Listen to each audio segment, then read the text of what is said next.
So hello and welcome to BYJU'S JEE Advanced series. My name is Mrinal and today we are going to do a quick analysis of the JEE Advanced paper that was held on 27th of May this year. So what we are going to do is we are going to figure out all the questions that have appeared from different topics, and then we are going to solve some of the problems, which are all these problems are memory based, right? So first, if you look at the first topic, that is mechanics. Mechanics again had a high weightage, that is 11 questions were asked from this mechanics. And then the second one in priority was electromagnetism, from where 8 questions were asked this year, right? Thermodynamics had 5 questions in this paper, and modern physics had 4. So optics also was asked 4 times in this paper. So 4 questions were from optics, and waves and oscillations was also asked in 4 questions.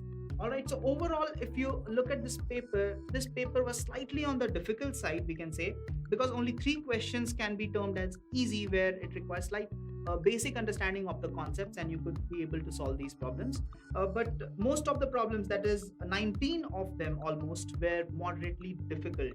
And the other ones, that is 14 of them, were slightly more difficult, which required some advanced stuff that you'll need to crack these questions. All right, so overall, if you look at this paper, it can be termed as slightly difficult paper, but the weightage in terms of the topics that IIT has chosen this year was evenly balanced, and it was more or less of what we have expected in this exam.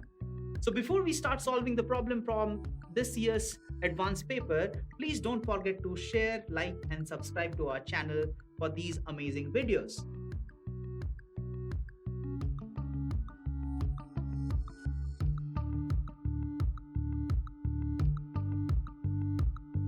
So in this problem, we have a rod, and this rod is being heated by a current carrying wire. All right, and it is told that the power that is delivered to this rod is also constant. All right, and the whole thing is thermally insulated.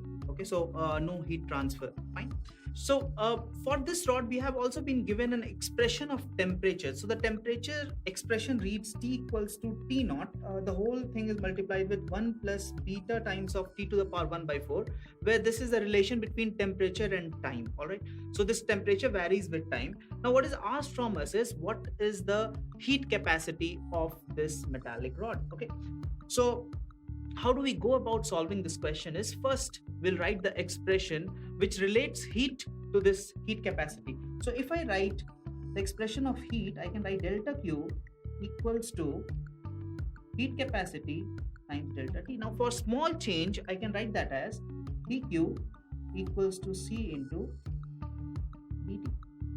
Okay, now I have got this expression, but it is also told that the power remains constant. So eventually, if I look at the options, you see it contains this parameter of power. So I have to be very careful, because I need to include that parameter in my question, right? So if I just differentiate this with time, I get dq by dt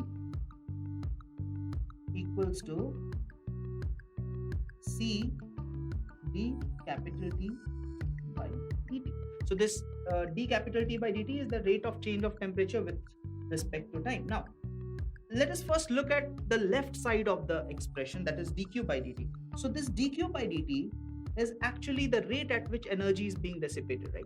So the rate at which energy is being dissipated can be called as power. We know that this comes by definition, so I can write it as P. So this is my expression for power, which I can write it as C into dt by d times small dt, right? So which I can write the expression for power as P equals to C into rate of change of temperature with respect to time.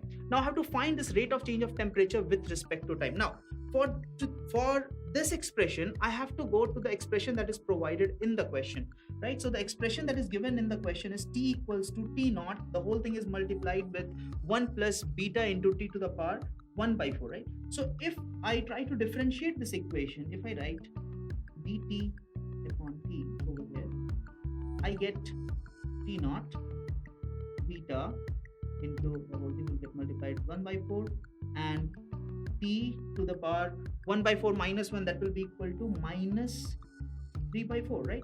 So I end up getting T naught beta T to the power minus 3 by 4, the whole divided by 4.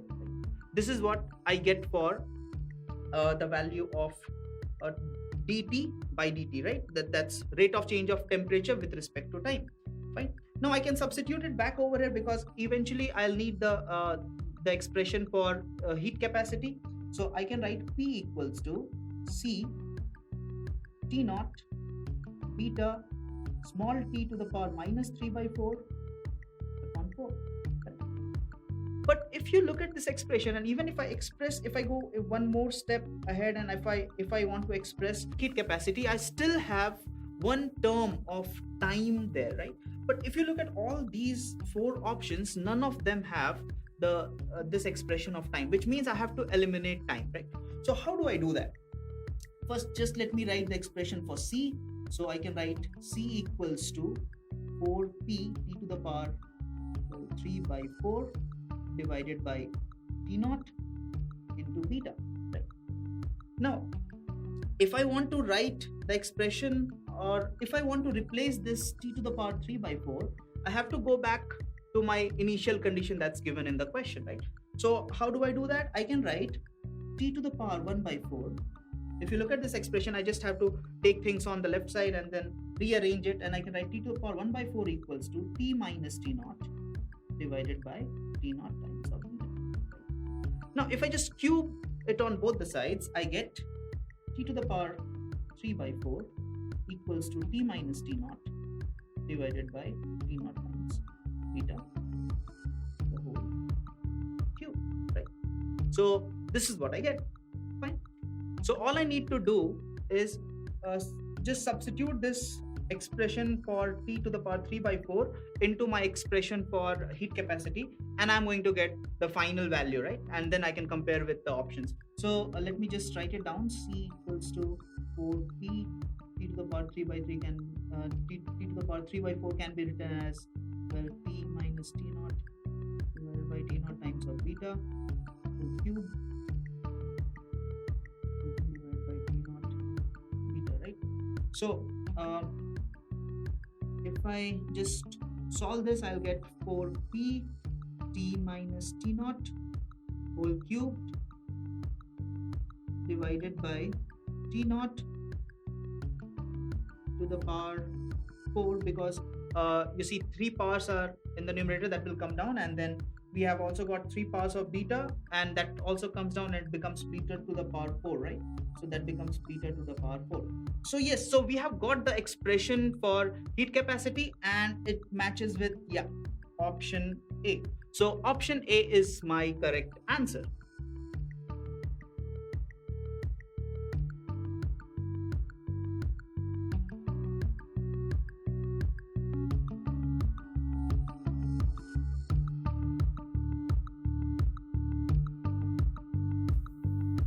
So in this problem, if you see, we have got two sources, right? Now this source S1, let's call them as S1 and S2. So this source S1 is stationary, as you can see in this diagram, and S2 is moving. We also have an observer, and this observer is also moving, right? So this observer is basically coming closer towards these two sources, S1 and S2, right? So we are asked that what will be the beat frequency. So beat frequency is what we have to find out, but before that there are some more informations that are given to us in this problem. The frequency of these two sources are given as equal, and that's equal to 120 hertz, right? So S2 moves with a speed of 30 meters per second, and observer is also moving with a speed of 10 meters per second, but they are moving along different lines. So you can see all that in this figure, right? Now, talking about the beat frequency will be the mod of the difference of the two apparent frequencies, right? So let us say the apparent frequency that is heard by the observer due to source S2, I'm calling that as F2, okay? And the apparent frequency that will be heard by the observer due to the first source, let us call that as F1, fine? So basically I have to find this F2 minus F1, and I have to put a mod to it, right?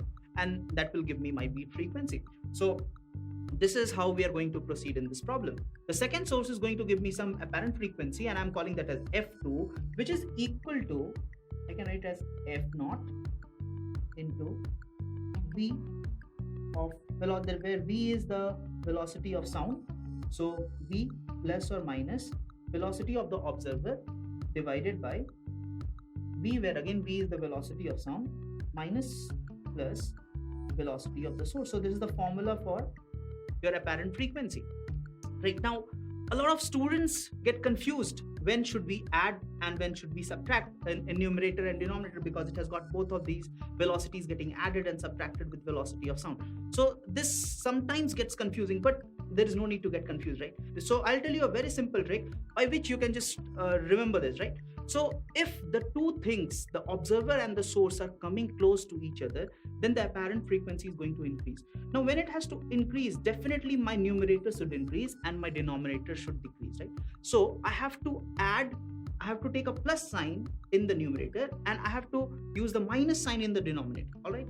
Now, if it is other way around, which means if they're going far away, right, then what we have to do? We have to just do the reverse, which means what I'm going to do is I'm going to subtract in my numerator and I'm going to add in my denominator, right? So we are pretty much sorted with this formula. Now, if I can just substitute the values, I can write F2 equals to, F0 is given to me as 120 and velocity of sound is also given, that's 330. So I can write 330 plus, but now I have to write the velocity of the observer with respect to S2. Now this velocity will be along the line joining the two, right? So if you see, observer is moving in a different direction. So what is the component of this velocity along the line joining S2? So I have to basically find the component of this velocity along this line OS2, right? And that will be equal to 10 cos 53 degrees. So I can write that, right? So as I told you, since the observer is coming closer to the source, I have to add it. So I put a plus sign and then I can write 10 cos 53 degrees. Okay. Now coming to the denominator, if you see, again I have to write the velocity of sound, that's 330, and this time it will be minus. I just told you why, right? And that will be equal to the velocity of the source. Now again, the velocity of the source, it's not in the same line, right? So it's moving in a different, the source is moving in a different line, the observer is at a different line. So I have to have a component of this velocity of the source along the line joining the two. And what will be this component? So if I can write, the 30 is the velocity in the horizontal direction. So along the line joining OS2, the component will be 30 cos 37 degrees, right? So I have to write 330 minus 30 cos 37 degrees, right? So I'm pretty much sorted with this expression, all right? So I got the apparent frequency that will be heard by the observer due to the source S2. Now what about S1? So I have a similar formula for S1. So if I write the apparent frequency because of S1 is F1, that's equal to 120 into, well, again, velocity of sound, that's 330. Again, I have to use plus in my numerator. Why? Because this observer or the observer is moving towards the source, right? So I can write plus 10. Why do I write 10? Because it's along the same line, right? It's moving along the same line. So that's 10. There is no component, divided by 330 minus velocity of the source. Now the source is stationary, that's given to us in the question, so that will be actually 0, right? So I got my F2, I got my F1. So if I talk about the beat frequency, the formula for my beat frequency, I can write it as FB equals to mod of F2 minus F1. So if I just simplify this expression of F2 and I write that's equal to 120, and if I just substitute those values of cos 53 and cos 37, which are 3 by 5 and 4 by 5, I end up getting this equal to 336 divided by 306. So I end up getting this expression. Now if I just simplify slightly F1, I get that equal to 120 times of 34 by 33. So 120 will be common and I have to take mod, right? So 120 to 336 by 306 minus 34 by 33, right? So this quite a complex kind of a calculation we have to do over here. But of course, if you take mod of this and if you just calculate this, you end up getting the final value equal to 8.128 hertz. So yeah, I understand that this has got slightly this slightly more on the calculation part, but yeah, JEE Advanced does this more often, because to make a question slightly more complicated, it might give you sometimes a question where calculations are required up to 2 or 3 decimal places. So you need to be aware of this, right? So our final answer is 8.128.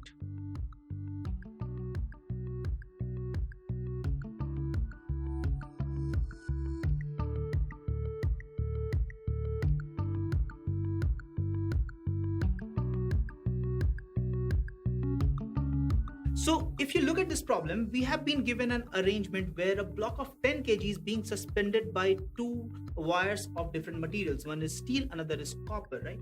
The lengths are given to us and the Young's modulus is also known to us. And we are asked what is the value of the ratio of the change in length. That is, we have to figure out delta LC upon delta LS. This is what we have to find in this problem, right? Now if you think about the change in lengths, right? So a bell rings in my head which tells me that I have to use strain, right? So because strain is one which relates to change in length. So strain is defined as a change in length by original length, right? Original length I know. So if I think about strain, so I have to go to the relationship of stress and strain. So I know stress is directly proportional to strain. So if I write stress is force per unit area equals to Young's modulus delta L upon L, right? Now I can write delta L from here equals to F by A into L upon Y. Okay, so this is what I can write. Now similarly, this delta L C will become F on C divided by area of C times of length of C upon Y of C, right? So this is what I get, correct? Similarly, I have to find delta LS, right? So I can write delta LS equals to F on steel, where S denotes steel, right? And C denotes copper. So F of S, L of S, area of S, and Young's modulus of S, right? Now it's given in the question that these are having identical areas. So if I just solve it slightly, if I divide them, fine. So area gets cancelled out, right? And I'm left with certain ratios, right? So I can write in a more simplified way this delta LC upon delta LS will be equal to, well, the forces, the ratio of the forces. Now the forces, if you see, will be the tensions, but we'll figure that out later. We don't know till now what are the forces that are acting. So we'll figure out that later, but I can write this as FC upon FS into LC upon LS into YS upon YC. So if you see this expression of delta LC upon delta LS, they basically depend upon 3 different ratios. One is the ratio of the forces, the second one is the ratio of the lengths, and the third one is the ratio of the Young modulus, right? So what are the things that I know in this? I know the ratio of the Young's modulus, right? It's given in the problem. I know the ratio of the lengths, but I have to figure out the ratio of the forces. So basically the forces that are acting are actually the tensions, right? So if I can just show you in a free body diagram. So let us say this is P because of steel, I'll write it as TS, and this is because of copper, I'll write it as TC. So since this block is in equilibrium, so all the forces has to be equal, right? So if you see, there will be one component of TS in this direction and one component of TC in this direction, and then they eventually has to cancel out, right? So TS will be how much in this direction? If I can write this angle, if this angle is 60 degree, this angle will also be equal to 60 degree. So this will be equal to TS cos 60, right? And if this angle is 30 degree, this angle will also be 30 degrees. Right?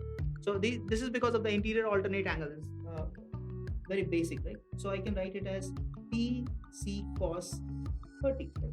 So I get PS cos 60 equals to PC cos 30, applying the equilibrium condition, right? Now I just have to plug in the values of cos 60 and cos 30. So I know cos 60 is 1 by 2, so I get PS upon 2 equals to PC into root 3 by 2, right?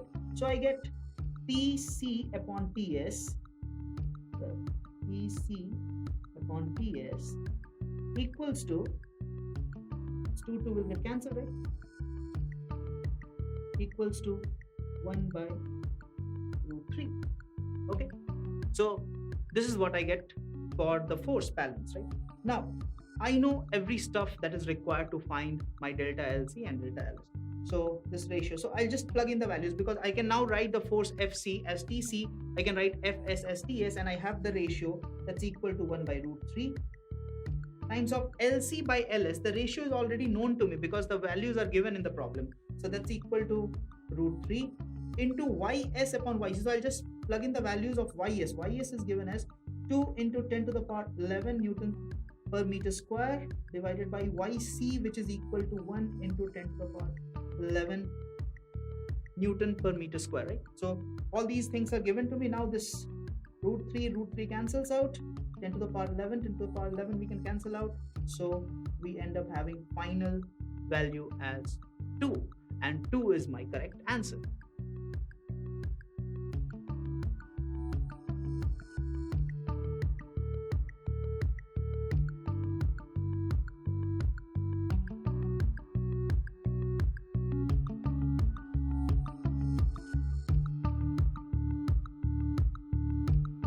So in this problem, we have a point object which is kept under a glass, and there are 3 different situations. So in first case, the top surface of the glass is flat. The second case, the top surface of the glass is a convex surface, and the third case, the top surface of the glass is concave surface, right? And in this problem, we have to find and figure out the values of the apparent depth. So let us look at each of these cases one by one, where the information about the radius and the height of this glass is given to us, right? So now let us first look at the first case, right? When both the surfaces are flat, the top surface is flat, so it will just behave as a glass slab. Now we know the relation for a glass slab, that real depth by apparent depth is equal to the refractive index, right? So if I just put in those formulas, I can get H1, that's apparent depth, equal to real depth H upon the relative refractive index. So now I know refractive index of this material is given as N, which is equal to 3 by 2, and relative to air, so which is the refractive index of air is equal to 1.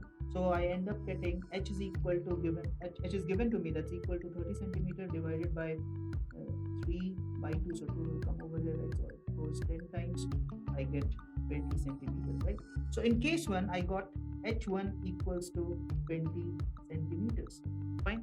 So I'm pretty much sorted with case 1. Now let's see in case 2, because we have to compare in all these cases. Now if you look at case 2, it's a case where the refraction happens at curved surface, right? So I have to apply the formula for refraction at curved surface. Now I know the formula, that is equal to N2 upon V minus N1 upon U equals to N2 minus N1 upon R, where N2 is the refractive index of the second medium, V is the distance of the image, N1 is the refractive index of the first medium, U is again the object distance, and N2 minus N1 is again the difference of the refractive index, and R is the radius, right?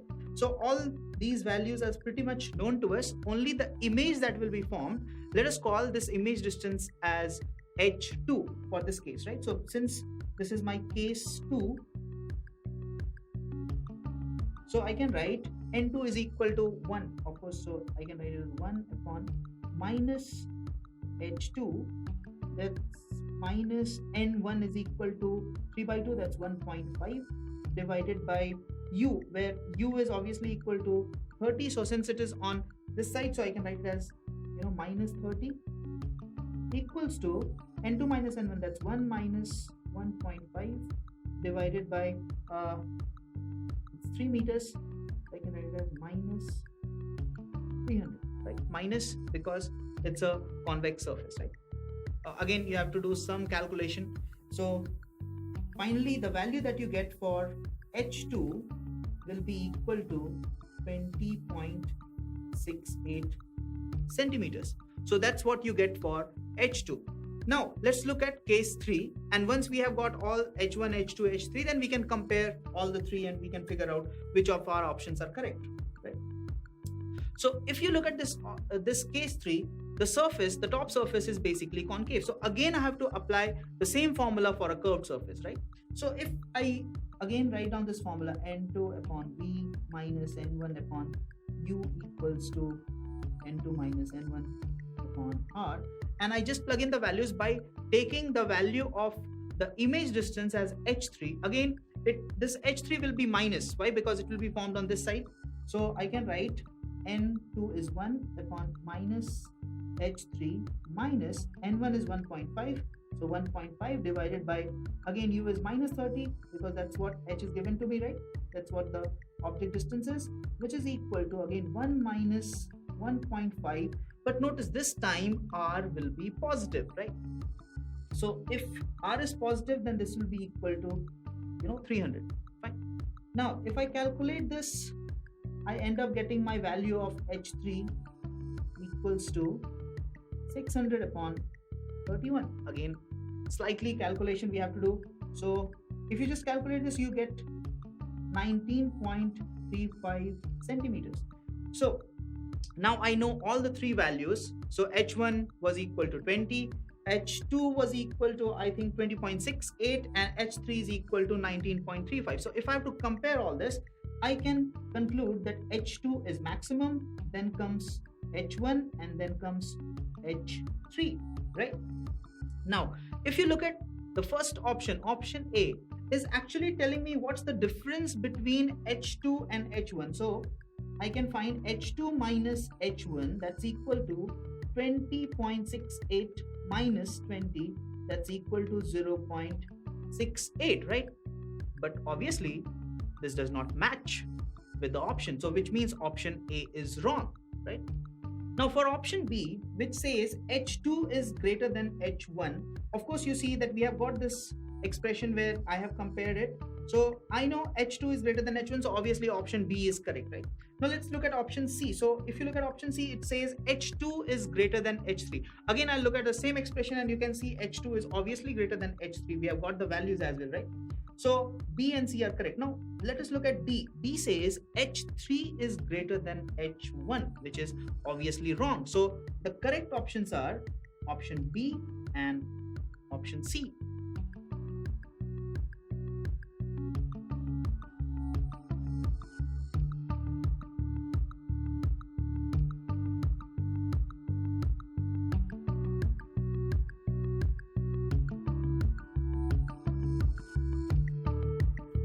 So in this question, we have a VT graph for a monoatomic gas with n number of moles, okay?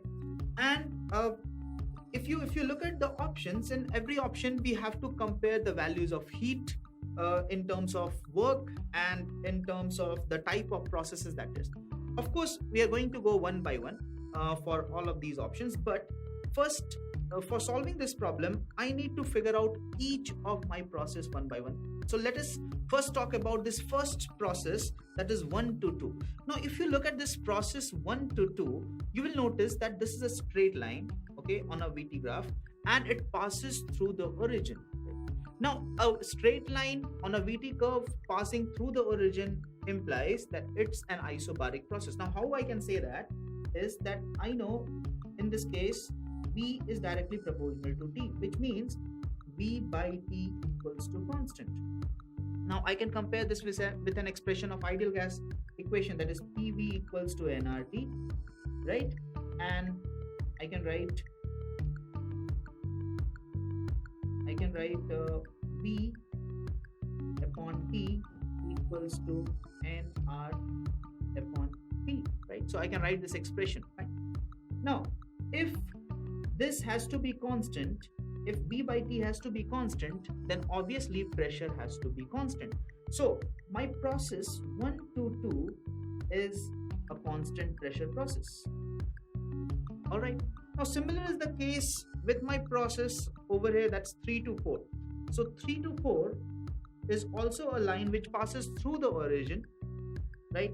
And it is also a constant pressure process. So these are my conclusions. So 3 to 4 is constant pressure, 1 to 2 is also constant pressure. The only difference between them though is that 1 to 2 is a process of constant pressure where the expansion is taking place, right? So it's a isobaric process, so isobaric expansion process.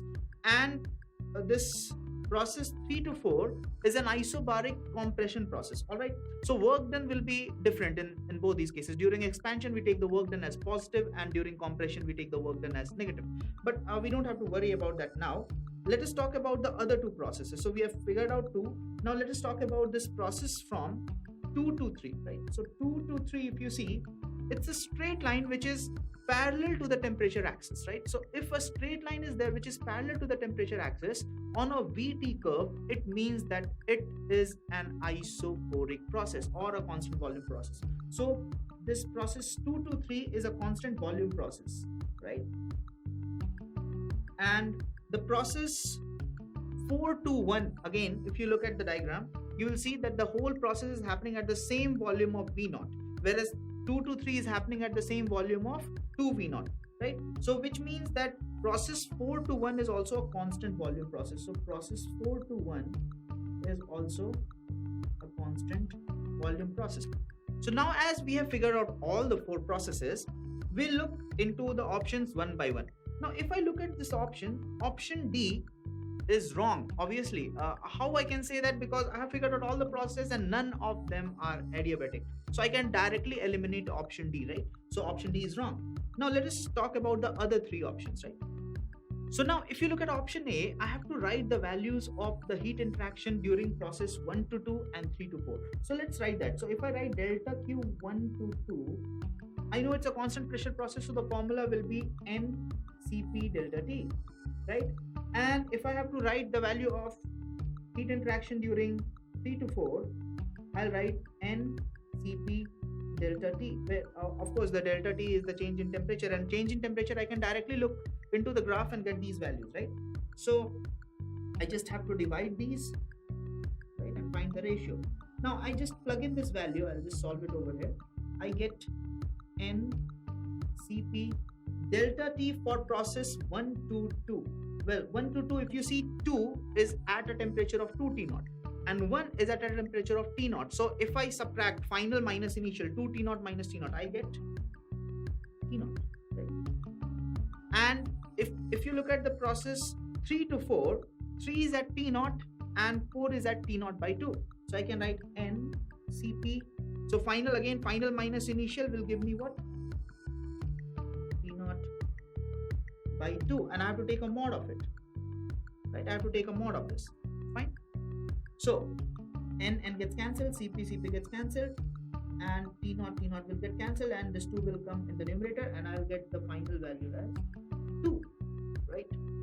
So if I look at the option, in the option it's given as 1 by 2. But 1 by 2 is wrong, right? Because the answer is 2. So option A is wrong. Now let us look at option number B. Now option number B wants us to compare the heat interaction during 1 and 2 and heat interaction during 2 and 3. Now these are two different processes. So 1 and 2 is a constant pressure process, as we have already discussed, and 2 and 3 is a constant volume process. So I can write delta Q for 1 and 2 again equals to delta Q for 1 and 2 again equals to NCP delta T, right? I can write the value of Q for process 2 to 3 equal to delta Q 2 to 3 equals to NCV delta T, and I need the ratio of these two, right? So if you look at the two expressions, the change in temperature during 1 to 2 and 2 to 3 is same, right? So which means delta T and delta T are equal, so they cancel out, and also cancels out. So I get a ratio of only Cp by Cv. So this is Cp by CV. Now I know Cp by Cv equals to gamma, and for a monoatomic gas, the value of gamma is equal to 5 by 3. So this must be equal to 5 by 3. And if I look at this option, it also says, well, yes, 5 by 3. So my option B is definitely correct. Now, if I look at my option C basically asks us to find the value of expression of work done during entire cycle. Now, the work done during entire cycle can be written as work done during 1 to 2 plus work done during 2 to 3 plus work done during 3 to 4 and work done during 4 to 1. So this is the work done during entire cycle. Fine. Now, but if I look at the processes, I see that there are two processes where work done has to be 0, because these are my constant volume process. And what are these processes? These are 4 to 1 and 2 to 3. So 4 to 1, there is no work done, so that's 0, and 2 to 3. So they are equal to 0. Now process 1 to 2 and 3 to 4 is only where work is done, and these two processes are my constant pressure process. So for constant pressure process, I know the expression is P times of delta V, right? Which I can also write it as NR delta T. Now why I'm writing it is in form of NR delta T, I could have went on and plotted a diagram, PV diagram, and again would have got an area under the curve and would have done all that. But that's a lengthy method, because if you look at the expression over here, it's only written in form of NR and delta T. So we'll not waste our time in doing all that. We'll directly write the expression of work done during these processes in terms of NR and delta T. So if I write the work done during 1 to 2, I can write it as NR, and delta T for 2 it's 2T0, and for 1 it's T0. So I can write it as 2T0 minus T0, final minus initial, that's equal to NR T0, right? I got for 1 to 2. And for the process of 3 to 4, so from 3 to 4, work done during 3 to 4 is NR, again delta T. So if you see, final temperature is T0 by 2 and initial temperature is T0. So I can write T0 by 2 minus T0. This gives me negative of NR T0 by 2. Of course, the work done has to be negative in this case from 3 to 4, because it's a compression process. But in case of 1 to 2, it's an expansion process, so work done is positive, right? Now, if I just add them up, I get the net work done. So W net equals to W1 to 2 plus W3 to 4, which is equal to NR T0 minus NR T0 by 2, which gives me the final value as NR T0 by 2. So this is my entire work done during the whole cycle. Now if I look at the option C, it's exactly the same, which means my option C is correct. Now moving on, if you look at option D, we have already discussed about option D that none of the processes are adiabatic, so option D is entirely ruled out. So my correct option for this question are option B and option C.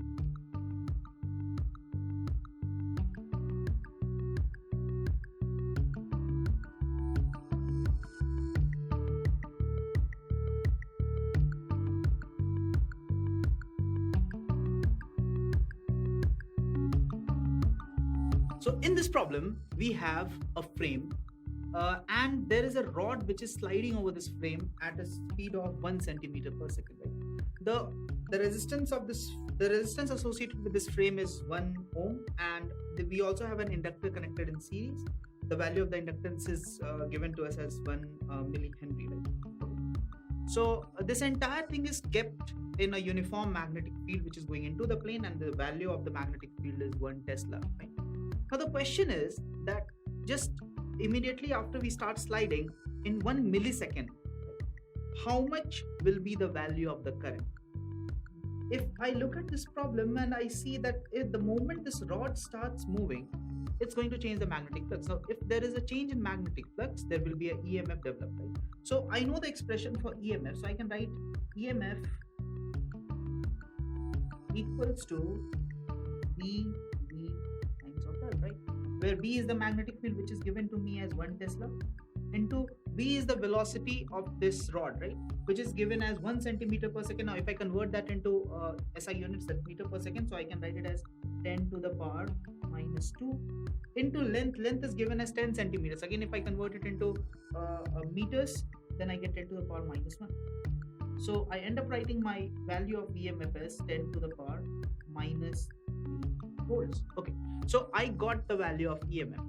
Now I want the current. Now we have to understand that this whole circuit will behave in a simplified form. Maybe I can represent this entire circuit as an inductor and a resistance, and there is a source which is connected like this, and the value of voltage of the source is 10 to the power minus 3 volts.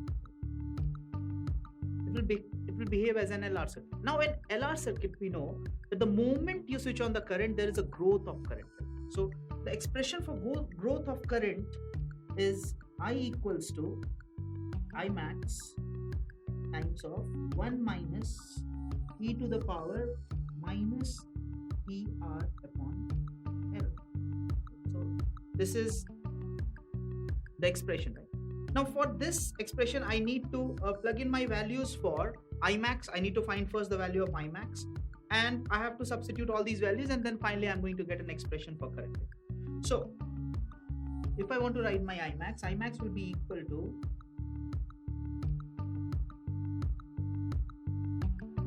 V, that is E upon R. So E is clearly 10 to the power minus 3 upon R is 1 ohm. So that gives me 10 to the power minus 3 amperes. Right? So I got my value of Imax. Right? Now all the other components in my equation is known, so I just have to get the value of I. So if I write I can be equal to 10 to the power minus 3, that's Imax, into 1 minus e to the power, t is given as 1 millisecond, right? So if I convert that into seconds, I can write like minus 10 to the power minus 3 into R, resistance is 1 ohm, right? And L, inductor is given, the value of inductor is 1 millihenry, so that's equal to 10 to the power minus 3 henries, right? Fine. Now if I just simplify this expression, 10 to the power minus 3, 10 to the power minus 3 cancels out, and I'm left with I equals to 10 to the power minus 3 into 1 minus e to the power minus 1. Now in my question, the value of e to the power minus 1 is given, right? And the value is equal to e to the power minus 1. It's told to us to take it as 0.37, right? So I can write 10 to the power minus 3 into 1 minus 0.37. That gives me a value of 0.63 into 10 to the power minus 3 amperes, right? Now in the problem, it is told to express this current in form of x into 10 to the power minus 3 amperes, and we had to find the value of x. So clearly, if you look at this expression, we have the value of x as 0.63. So 0.63 is my correct answer.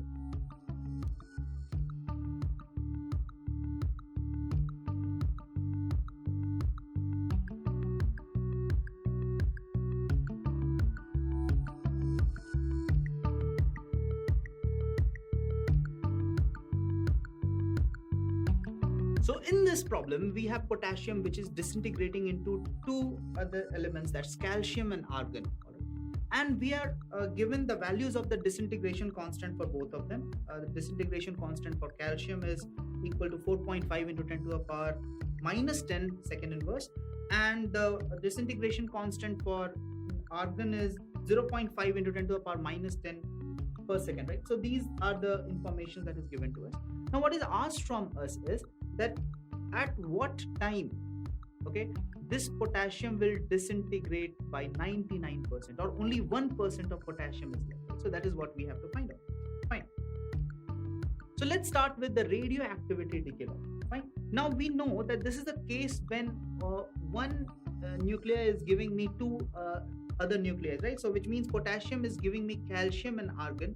So the disintegration constant for both of them will get added up. So if I write down the expression, I can write dN by dt equals to minus of lambda for this is disintegration constant for calcium plus disintegration constant for argon times N, right? Okay.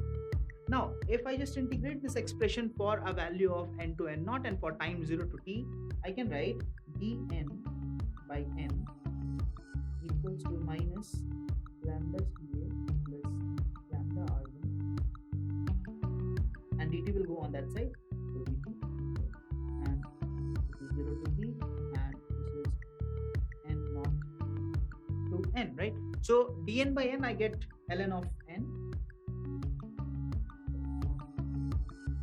n naught to n, and I'll get minus lambda of CA plus lambda of R1 into t. Now if I substitute these values for upper limit and lower limit, I get this also will get from 0 to t.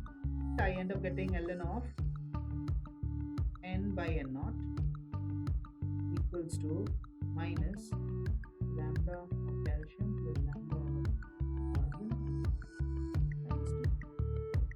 Now if I take this negative sign on the other side, so the value of n by n naught will get inverse, right? So I can write ln of n naught by n equals to lambda calcium is given to me, that's 4.5 into 10 to the power minus 10, plus for argon it is 0.5 into 10 to the power minus 10. So on solving further, if I further solve this and I convert this log into the log of base 10, I can write 2.303 log to the base 10 n naught by n equals to, well, 4.5 plus 0.5 will become 5, so 5 into 10 to the power minus 10 times of t. So this is what I get, right? Now at a point when potassium has disintegrated by 99%, the value of n, which is with me, is only 1%, which is equal to n naught upon 100. So I can write that as 2.303 log to the base 10 n naught divided by, now n is n naught by 100, right? So n naught by 100, which is equal to 5 into 10 to the power minus 10. Now this n naught and n naught will get cancelled out, and I get 2.303 log to the base 10. This will, the 100 will go into the numerator and will be 10 to the power 2, right? So we know the property of log, right? That's equal to, well, 5 into 10 to the power minus 10 times of t. I can write this as 2.303, this 2 will come over here, into 2 log of 10 to the base 10, right? Which is equal to 5 into 10 to the power minus 10 times of t. Now I know log of 10 to the base 10 is equal to 1, right? So I can write 2.303 into 2 into 1 equals to 5 into 10 to the power minus 10 times of t. Okay, so I'm pretty much sorted with the solution. Only thing is that I have to calculate this. So I can write t equals to 2.303 into 2 divided by 5 into 10 to the power minus 10, right? Now if you see 2.303 and 2 by 5, I can write it as 0.4, right? So I can write t equals to 2.303 into 0.4 into this 10 to the power minus 10 will come in the numerator, and that will become equal to 10 to the power plus 10, right? So if you calculate this, you end up getting the final value of t equals to 9.2 into 10 to the power 9 seconds, right? So 9.2 into 10 to the power 9 seconds is the amount of time it takes for potassium to disintegrate by 99%, and that is my correct answer.